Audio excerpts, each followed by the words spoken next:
గ్రంథమా? కావాలంటే ఆమోసు గ్రంథం ఇందాక మీరు చదువుకున్నారు కదా, అర్పించుడి అనే కిందన ఆ పుట్నోట్ల నుండి దహించుడి అని వాక్యం సెలవిస్తుంది. దహించుడి అని వాక్యం సెలవిస్తుంది.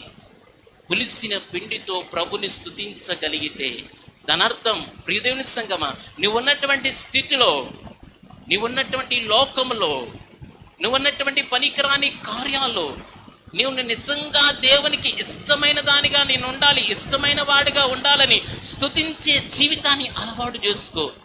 దేవుని ఆత్మ నిన్ను దహిస్తుంది. ప్రియ సహోదరుడా, దేవునికి స్తోత్రం. ఇంకా నేనేమంటానంటే, నీవు పడిపోవడానికి కారణమైన నీ హృదయాన్ని బాగు చేస్తాడు. నువ్వు పడిపోవడానికి కారణమైన నీ నోటిని బాగు చేస్తాడు. నీ పడిపోవడానికి కారణమైన నీ చూపులను బాగు చేస్తాడు. దేవునికి స్తోత్రం. మూలవాక్యం చదువుకున్నాం, పడిపోవడానికి కారణమైన దానిని బాగు చేస్తాను, ఆ గోడలను బాగు చేస్తానని వాక్యం సెలవిస్తుంది.